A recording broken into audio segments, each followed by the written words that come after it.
आज एक ऐसी कहानी आप सबके सामने लेकर के आया हूं, जो कहानी सुनने के बाद आप लोगों की इंसानियत जाग सकती है, आप लोगों के अंदर की खुददारी जाग सकती है, आप लोगों की मरी हुई ज़मीर जाग सकती है। कई लोग इंसानियत के लिए जीना शुरू कर सकते हैं इस कहानी को सुनने के बाद। यह कहानी वाकई में ऐसी है जिसे समझ पाना मुश्किल था। आपको लगेगा कि यह जंग कल ही शुरू हुई है, लेकिन ऐसा नहीं है। ये जंग कई सालों से, कई सदियों से चली आ रही है। यह जंग है मानवता की, इंसानियत की, इंसानियत के लिए लड़ने वाले उन लोगों की जो लगातार इंसानियत की बात करते रहे हैं, जो लगातार उन राक्षसों से लड़ते रहे हैं जो इंसानियत के और मानवता के विरोध में खड़े रहे हैं। जी हाँ, यह कहानी किसी और की नहीं, यह कहानी जम्मू कश्मीर के एक ऐसे व्यक्ति की है जिस व्यक्ति ने अपने जिंदगी के 41 साल मानवता की जंग में गुजार दिए। वो आज भी इस लड़ाई में शामिल है। वो कभी अकेला होता है तो कभी उसके साथ लोगों का काफिला होता है। उस शख्स को कभी ये फर्क नहीं पड़ा कि मैं अकेला हूं। उस शख्स को कभी ये नहीं लगा कि मेरी जान को खतरा है। उस शख्स को कभी ये नहीं लगा कि मेरा धंधा डूब गया, मेरा प्रोफेशन खत्म हो गया। उस शख्स को कभी ये नहीं लगा कि मैं अपने परिवार को समय दूं। आपको जब कभी छुट्टी मिलती है, जब कभी छुट्टी होती है अपने काम से, तो आप अपने परिवार के साथ समय बिताना चाहते हैं। आप अपने परिवार को समय देना चाहते हैं। आप अपने बच्चों के साथ, अपने परिवार के साथ वो छुट्टी के वो लम्हे, वो पल बिताना चाहते हैं। लेकिन ये कहानी जरा सुनिए। इस शख्स ने अपनी जिंदगी के 41 साल कैसे एक समाज को दे दिए, कैसे मानवता के लिए न्यौछावर कर दिए, जबकि हर एक व्यक्ति अपने परिवार के लालन पोषण के लिए, अपने परिवार की खुशियों के लिए कई ऐसे काम कर गुजरता है जिसका उसे अंत में पछतावा जरूर होता है। लेकिन वो ये कभी नहीं सोचता कि मुझे क्या करना था। मैंने बड़े सारे बुजुर्गों को देखा है, वो अंत समय में पछताते हैं, वो रोते हैं, चीखते हैं। जिन लोगों के लिए हमने चोरी की, ठगियां की, बेईमानी की, अंत में उन बच्चों ने उन लोगों को संभाला तक नहीं, वृद्धाश्रम में छोड़ दिया। बहरहाल ये कहानी जो मैं आपको बताने जा रहा हूं, ये जम्मू कश्मीर के एक वकील की है जिसका नाम एडवोकेट अशोक बसोत्रा है। उस शख्स ने अपने स्कूल टाइम से एक मोमेंट को, एक मिशन को जान लिया। उनके साथ बड़े सारे लोग थे जो उस मिशन में जुड़े, लेकिन धीरे धीरे उस मिशन को छोड़ दिया। वो अपने स्वार्थ में उलझ गए, वो अपने परिवार के उन परेशानियों में उलझ गए, या फिर उन्हें ये लगा कि इस रास्ते पर चल करके वो कभी खुशी भरी जिंदगी, अपने ऐशो आराम का बंदोबस्त नहीं कर सकते। वो लोग इस जंग से किनारा कर गए, वो लोग इस रास्ते से यू टर्न लेकर के वापस चले गए। लेकिन एक शख्स ऐसा जिसने इस जंग को अपने जहन में इस कदर बिठा लिया, अपने दिमाग में इस कदर बिठा लिया कि वो फिर कभी वापस नहीं लौटा। यह कहानी है एडवोकेट अशोक बसोत्रा की, जो पेशे से हाई कोर्ट के वकील हैं, बेहद इंटेलिजेंट वकील, जानकारी का मानो वो भंडार है। किसी भी बात को जिसका हल किसी के पास ना हो, उस मसले पर एडवोकेट अशोक बसोत्रा से कभी चर्चा करके देखिए, हर मसले का हल उनके पास मिलेगा। अगर वो चाहते तो ऐशो आराम की जिंदगी बड़े आराम से जी सकते थे। अगर वो चाहते तो हाई कोर्ट का जज बड़े आराम से बन सकते थे। अगर वो चाहते तो अपने परिवार के साथ बड़े ऐशो आराम की जिंदगी जी सकते थे। लेकिन उन्होंने उस रास्ते को चुना जिस रास्ते को बाबा साहेब भीमराव अंबेडकर ने चुना। उन्होंने उस रास्ते को चुना जिस रास्ते को पेरियर ईवी रामास्वामी नायकर ने चुना, जिस रास्ते को ज्योतिबा फूले ने चुना, जिस रास्ते को साहेब कांशीराम ने चुना। आखिर किस लिए, क्यों चुना, यह समझ लीजिए। एडवोकेट अशोक बसोत्रा के पिता सरकारी नौकरी कर रहे थे। घर का माहौल बड़ा अच्छा था, पैसे की कोई कमी नहीं थी। एक अच्छी परवरिश उनके पिता ने उन्हें दी। उनके पिता बेहद ईमानदार ऑफिसर रहे हैं, जिनके नाम से बेईमान ऑफिसर थर थर कांपते थे। घर में ऐसी शिक्षा थी कि बेईमानी से दूर रहना है, इंसानियत के लिए, मानवता के लिए लड़ना है। उनके पिता के ये संस्कार एडवोकेट अशोक बसोत्रा में कब घर कर गए, ये कहानी है स्कूल टाइम के एडवोकेट अशोक बसोत्रा की, जब वो मासूम बच्चा था। उनके अंदर उसके पिता के संस्कार चले गए।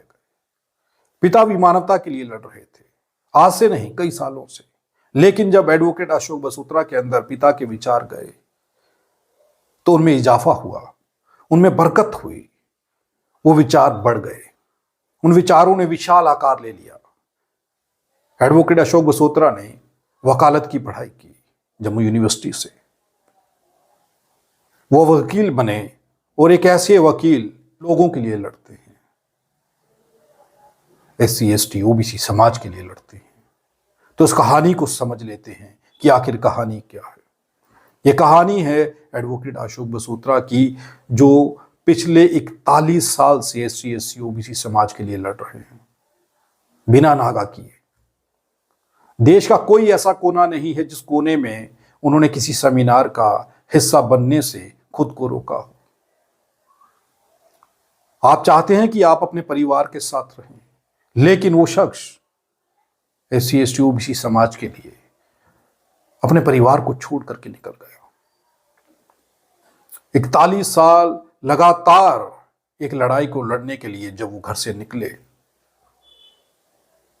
इस लड़ाई को लड़ने के लिए जब वो घर से निकले, तो तब उनके साथ कई सारे लोग इस डगर पर चलने के लिए तैयार हुए।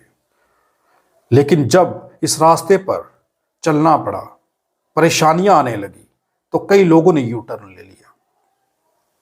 वो लोग पीछे हट गए या फिर कुछ हद तक आगे चले। लेकिन जब लगा कि प्रोफेशन में इस मिशन को, इस मूवमेंट को, जिसमें बाबा साहेब भीमराव अंबेडकर के विचार हैं, जिसमें पेरियर के विचार हैं, जिसमें सावित्रीबाई फूले, ज्योतिबाराव फूले के विचार हैं, उस मिशन को लेकर के चलना कितना मुश्किल है, ये समझ आने लगा। तो अपने कुछ फायदे के लिए, अपने परिवार के फायदे के लिए, अपनी अच्छी जिंदगी के लिए उन लोगों ने यू टर्न ले लिया। लेकिन एडवोकेट अशोक बसोत्रा ये डिसाइड कर चुके थे आज से 41 साल पहले ही कि इस लड़ाई को, इस चिंगारी को लेकर के मिसाल में, और मिसाल को एक बड़े आग के गोले में तब्दील करने का रास्ता एडवोकेट अशोक बसोत्रा अपने जहन में बना चुके थे। वो इस मिशन को लेकर के निकल चुके थे। उनके दिल और दिमाग में बाबा साहेब भीमराव अंबेडकर थे, उनके दिल और दिमाग में ज्योतिबाराव फूले थे। उनके विचार थे कि आखिर SC ST OBC समाज के ऊपर इतना अत्याचार क्यों हुआ। और 1947 के बाद, भारत आजाद होने के बाद, जब देश में संविधान बन गया, तो उसके बाद भी SC ST OBC समाज के साथ इतना अत्याचार आखिर क्यों हो रहा है। उन्होंने वकालत की थी, वो पेशे से वकील बने और वो हाई कोर्ट के वकील बने, और एक बेहद बुद्धिमान और एक बेहद समझदार वकील, जो मानो वकालत को घोल करके पी चुके थे, कानून को समझ चुके थे। वो चाहते तो हाई कोर्ट का जज बन सकते थे, लेकिन नहीं, उन्होंने जो रास्ता चुना वो SC ST OBC समाज की लड़ाई का था। उन्होंने जो रास्ता चुना वो मानवता की लड़ाई का था। उन्होंने जो रास्ता चुना वो इंसानियत की लड़ाई का था। एडवोकेट अशोक बसोत्रा ने 41 साल पहले ये डिसाइड कर लिया कि अब इस जंग को रोकना नहीं है, अब इस मिशन को आगे लेकर के चलना है। सो वो चलते रहे और आज 2024 में जब मैं आपसे बात कर रहा हूं, तो आज भी वो लड़ाई लड़ रहे हैं। कभी उनके साथ हजारों का, लाखों का भीड़ का जनसैलाब था, और कभी वो अकेले भी चले और अकेले भी चलते रहे। अब बात कर लेते हैं कि ये कहानी मैं आप सबके साथ साझा क्यों कर रहा हूं। ये दौर एक ऐसा दौर चल रहा है जिस दौर में दलितों के, पिछड़ों के, अति पिछड़ों के अधिकारों को दबाया जा रहा है, उन हकों के ऊपर डाका डाला जा रहा है। उस दौर में एक शख्स जिसे एक आराम की जिंदगी जीने का मौका है, जो हाई कोर्ट का वकील है, लाखों करोड़ों रुपया फीस लेते हैं हाई कोर्ट के वकील, वो भी लेकर के अपनी जिंदगी बड़े आराम से जी सकते थे, लेकिन उन्हें चिंता थी एससी एसटी ओबीसी समाज की। तो आज से 20 हफ्ते पहले उन्होंने एक फैसला किया। फैसला ये था कि मैं हफ्ते के 2 दिन, शनिवार को 4 से 6 और रविवार को 12 से 4, किसी भी हालत में आंधी आए, तूफान आए, बारिश आए या धरती यहां से वहां चले जाए, मेरा प्रयास ये रहेगा कि मैं एससी एसटी ओबीसी समाज के 5 मुद्दों को लेकर के एक धरना प्रदर्शन करूंगा, ताकि बहुजन समाज के जो हक छीने जा रहे हैं उन्हें वापस दिलवा सकूं। तो तकरीबन आज से 20 हफ्ते पहले जम्मू के अंबेडकर चौक में बाबा साहेब की प्रतिमा के नीचे एडवोकेट अशोक बसोत्रा आकर के ठंड में बैठ गए। उन्होंने एससी एसटी ओबीसी समाज के मुद्दों पर चर्चा करना शुरू कर दी। जब वो बैठे, उनका पहला इंटरव्यू मैंने किया। मीडिया नहीं दिखा वहां पर। एडवोकेट अशोक बसोत्रा ने उस दिन ये कहा कि ये धरना जो मैं आज शुरू करने जा रहा हूं, ये धरना रुकेगा नहीं, इसमें लाखों लोग आएंगे और ये धरना इतना भव्य रूप लेगा कि इसे रोक पाना किसी भी सरकार के बस में नहीं होगा। वो इंटरव्यू की तस्वीर मैं साझा कर रहा हूं, इस तस्वीर को देखिए, जिसमें एडवोकेट अशोक बसोत्रा और मैं बात कर रहे हैं। उसके बाद धीरे धीरे कुछ लोग उस आंदोलन में आने लगे। कई बार वो अकेले बैठे रहे। सरकार की कई एजेंसियां, जिन्हें ये रिपोर्ट सरकार को भेजनी होती है कि कितने लोग आए, कितने लोग गए और क्या हुआ, वो भी आते थे और मेरी उनसे बात होती थी। वो ये लिख करके देते थे कि एडवोकेट अशोक बसोत्रा आज अकेला बैठा हुआ है, आज उसके साथ एक आदमी और बैठा हुआ है, कल उसके साथ 2 लोग थे। 15 हफ्तों तक ऐसा ही चलता रहा। फिर धीरे धीरे लोग इस धरने में आने लगे। ये धरना भव्य रूप लेने लगा। लेकिन बहुजन समाज में ऐसे लोग हैं जो नहीं चाहते थे कि एडवोकेट अशोक बसोत्रा, जो बहुजनों की लड़ाई लड़ रहे हैं, वो कामयाब हो पाए। ऐसी बातें सुनने में आई कि कई लोग चाहते थे कि ये धरना रुक जाए, लेकिन ऐसा नहीं हुआ। एडवोकेट अशोक बसोत्रा अपने किए हुए उन वादों पर कायम रहे। इस दौरान कई बारिशें हुई, कड़ाके की ठंड पड़ी। जब आप लोग अपने घर के अंदर रूम हीटर लगा करके रजाई में दुबक करके बैठे हुए थे, उस समय आपकी लड़ाई लड़ने के लिए एडवोकेट अशोक बसोत्रा बाबा साहेब भीमराव अंबेडकर की प्रतिमा के नीचे बैठ करके हाथ में किताब लिए हुए ठंड में वहां बैठे हुए थे। उस वक्त एडवोकेट अशोक बसोत्रा आपकी उस लड़ाई को अकेले लड़ रहे थे और अपने हफ्ते का वो दिन का समय, जो वो शनिवार और रविवार 2 दिन देते हैं, वो पूरा समय देते रहे और समय समय पर लाइव वीडियो डाल करके ये बताते रहे कि मैं आ चुका हूँ अपने तय समय पर और अब मैं जा रहा हूँ अपने तय समय पर। ये लगातार वो 20-22 हफ्तों में करते रहे। इस दौरान कई बार आंधियां आई, कई बार लगातार बारिश हुई, तस्वीरें मैं साथ के साथ दिखा रहा हूं। कई बार कड़ाके की ठंड पड़ी और सच जानिए अब गर्मी आने लगी है।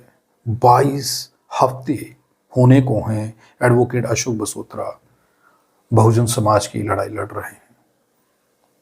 जो लोग अपने परिवारों के लिए जीते हैं, सुबह काम पर जाते हैं और शाम को लौट करके घर आते हैं, ना जाने कितने झूठ बोलते हैं, कितनी बेईमानियां करते हैं सिर्फ परिवार के लिए, लेकिन वो ये भूल जाते हैं कि उनका मानवता के लिए, उनका इंसानियत के लिए भी कोई फर्ज बनता है। एडवोकेट अशोक बसोत्रा शनिवार को 4 से 6 और रविवार को 12 से 4 अपना धरना लगातार चला रहे हैं। वो अपने परिवार के साथ रहने की बजाय बहुजनों की लड़ाई लड़ रहे हैं। वो अपनी उन किताबों में खोए हुए हैं जिन किताबों में उन्हें बाबा साहेब भीमराव अंबेडकर ने उनकी उंगली पकड़ करके चलना सिखाया।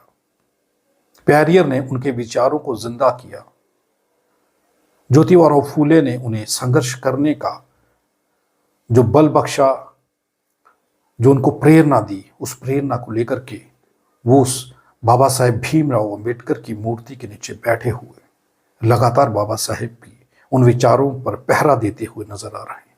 20-22 हफ्ते पहले जब एडवोकेट अशोक बसोत्रा बैठे थे तो उन्होंने धरने पर बैठने से पहले ये कहा था कि बहुजन समाज को जागना होगा, बहुजन समाज के हकों के ऊपर डाका डलने वाला है, उनके हकों को छीनने की तैयारियां हो रही हैं।